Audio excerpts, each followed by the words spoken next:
Aqui nós vamos ver um experimento rápido aí, utilizando o CLP controlando um motor de passo.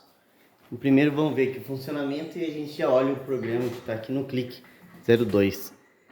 Que é o seguinte, esse botão aqui, que está ligado no I01, ele faz acionar o motor e ligar ou desligar. E esse segundo botão, que está ligado no I02, entrada digital, ele escolhe o sentido, horário ou anti-horário. Então se eu aperto e seguro, podemos separar, deixa eu ver se dá para visualizar ali, que está no sentido anti-horário. Se eu vim aqui, dou um pulso e pressiono, agora ele vai para o sentido horário. Então I01 seleciona aqui o liga ou desliga, e o I02 faz trocar o sentido. Deixa eu até aproximar aqui. Então eu estou pressionando I01, enquanto eu seguro, ele está no sentido horário. Vou pressionar o I02, só um pulso, e agora ele vai no sentido anti-horário. Então no sentido horário, né, ele faz uma sequência, tem que ser assim, A, B, C, D, A, B, C, D, A, B, C, D, para ir para o horário. Então ele fica aqui apagado o LED, deixa eu ver se consigo, ó, A, B, C, D, A, B, C, D. Agora eu vou trocar o sentido, ele volta um anterior, né, no caso. Então D, C, D, A. Então aqui no sentido anti-horário. Então o motor de passo, né, no caso, ele tem que ir aplicando o sinal em cada uma que tem, a gente tem duas bobinas aqui, conforme a gente vai dando a sequência, ele vai trocando de posição. Como ele tem redução lá internamente, lá, de micropasso, daí acredito que esse motor seja de 1,8 graus cada passo. Então esse daqui é um exemplo, né, utilizando o CLP 20VTD para poder fazer esse tipo de controle. Aqui está fazendo manualmente, né? Eu estou pressionando que é mais para demonstrar. Vamos dar uma olhada no programa. O programa aqui eu utilizei um recurso aí que tem do próprio clique. Então aqui é o seguinte, como ele tem um intervalo de tempo ali rápido, né? Então eu tenho que selecionar aqui. Por exemplo, quando pressiona I01, ele no caso dispara um temporizador. Então vamos dar uma olhadinha aqui no funcionamento. Quando eu pressiono I01, esse temporizador ele está no modo 5, que é um modo flip-flop, oscilador.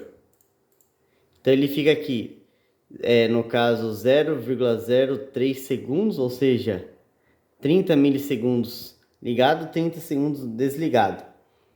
Então ele fica aqui, liga, desliga, liga, desliga, liga, desliga. Até aqui a gente vai entender para ele ficar mandando os pulsos. Quando eu solto o botão I1, ele para de mandar pulso. Daí aqui embaixo, daqui a pouco a gente dá uma olhada aqui, que o I02 vai selecionar aqui a posição. Mas vamos observar aqui. Quando o I2 ele não está pressionado, né? Aqui o M05 está em 0. Se está em 0 aqui, que está em 0, mas em compensação aqui está em 1, aqui está conduzindo. Então esse I02, se eu pressiono ele uma vez, ele ativa, ele liga. Então quando ele está ativado, ele seleciona esse M05 aqui e desabilita aqui. Agora quando eu venho e pressiono de novo, do outro border de subida, né? Vem aqui e desligou. Desligou, daí ele desativou aqui e ativou aqui. Então esse trecho aqui é responsável pelo sentido anti-horário e esse trecho é responsável pelo sentido horário. Então aquela sequência está ali A, B, C, D, eu coloquei em Q1, Q2, Q3, Q4. Então são as 4 saídas da transistor ali. Ele tem já um driver, né? Por isso que eu estou podendo alimentar diretamente utilizando essa saída transistor. Então o driver é um amplificador de potência ali, né? Para poder ativar esse motor. Beleza, então vamos dar uma olhadinha. Então como o M05 aqui, aliás o I01 2 aqui não foi ativado, né? Aqui está em 0 agora. Se eu ativo de novo, aqui vai para 1. Então o M05 não está selecionando esse, está vindo para cá, que é no sentido horário. Daí a gente pode observar que ele está trocando automaticamente aqui, ó. Por quê? Porque aqui, quando eu pressionei o T01, ele fica dando pulso para trocar. Mas como que ele está trocando aqui automaticamente? Daí, por exemplo, quando vem aqui, aciona essa bobina, essa bobina, essa bobina e essa bobina, que é o 10, 11, 12, 13, né? A, B, C, D. E quando o M05 estiver ativado aqui, ativa essas outras bobinas aqui, ó. M1, 2, 3, 4, né? Que fica descendo sempre nessa sequência aqui. Ele ativa o 6, 7, 8 e 9, né? Essas outras memórias aqui. Daí quem tá ativando é esse cara aqui, ó. Esse S01, deixa eu dar um stop aqui, ele é uma função de Shift Register, ou seja, registrador de deslocamento. Então ele desloca o bit, né? Então o bit tá aqui, vai para cá, para cá, para cá, para cá. Então a gente consegue fazer isso lá em eletrônica digital, fazendo lá, utilizando os flip-flops. Aqui é a mesma coisa, registrador de deslocamento. Então, podemos separar aqui que essas memórias aqui, ó, M01, o M1, 2, M3, M4, fica sempre nesse ciclo aqui, ó, acionando. E por consequência, né, vamos supor, tá acionando aqui. Agora eu vou vir aqui, vou pressionar o I2, agora ele vai ficar aqui em cima, ó. Ele tá nessa parte aqui. Tá selecionando aqui. Tá, ainda não respondi por que, né, desse registrador de deslocamento. Se a gente vier aqui, tem uma opção S, essa bobina aqui embaixo, aqui, ó. Bobina S, Shift Register, deixa eu tentar colocar ela no final, vamos ver se deixa. Eu só posso utilizar apenas uma única dela, então vou lá na de cima que já está configurado. Então eu coloquei aqui, ó, repare que eu alimentei direto. Vou dar 2 cliques. Tá, aqui é o seguinte, entrada de pulso. Quem que vai ficar fazendo ele trocar? Eu poderia selecionar uma outra entrada, mas eu quero que o temporizador, né? Quando que ele vai estar ativado? Toda vez que I1 estiver ativado, aciona o temporizador, então ele vai ficar liga, desliga, liga, desliga, liga, desliga. E ele fazendo isso daí, ele que vai ser a entrada de pulso, né? O T01, para esse registrador de deslocamento. Daí a seleção aqui, você pode selecionar de quantos você quer, né? Eu coloquei 4. E daí eu coloquei memória aqui, né? A partir da M1, né? De início. Então M1, M2, M3, M4. M1, M2, M3, M4. M1, M2, M3, M4. E assim vai. Então ele fica nessa sequência aqui. Então o responsável por fazer isso é esse cara aqui. Ele facilitou bastante aqui a minha vida, porque eu teria que estar criando lógica com vários temporizadores lá ligado em cascata. Aciona um, depois liga, depois de um tempo aciona outro, ele bloqueia o anterior. Então esse registrador de deslocamento ele facilita bastante a vida na hora de fazer essa lógica aqui, né? Porque ele já faz automaticamente isso daqui. Então o funcionamento é isso, né? Aqui aciona as memórias, daí como que eu coloquei? Eu coloquei Q1, Q2, Q3 e Q4. Quando tiver no sentido horário, que é esse trecho aqui, né, M1, M2, M3, M4 vai acionar quem, ó? O MA, B, C, D. Daí, ó, o A aciona o Q1, o B aciona o Q2, o C aciona o Q3 e o D aciona o Q4. Então ele vai no sentido horário, né? Porque vai ficar... Vamos até simular aqui. Eu vou pressionar aqui. Olha lá. Q4, Q1, Q2, Q3, Q4. Q1, Q2, Q3, Q4. Agora aqui no outro, no sentido anti-horário, tá aqui, ó, esse M1, M2, M3, M4, né, que pertence a esse registrador de deslocamento. Aqui ele aciona o M6, 6, 7, 8, 9. Como eu quero no sentido anti-horário, então o 6 está aqui, ó. Então ele aciona primeiro o Q4, depois esse daqui aciona o Q3, o M8, Q2, M9, Q1. Então ele fica nisso daqui. Daí eu até tinha feito um teste, eu coloquei Q1, Q2, Q3, Q4. Aliás, coloquei aqui, né? Q1, Q2, Q3, Q4 e repeti. Só que eu coloquei Q4, Q3, Q2, Q1. E teve um problema. Por quê?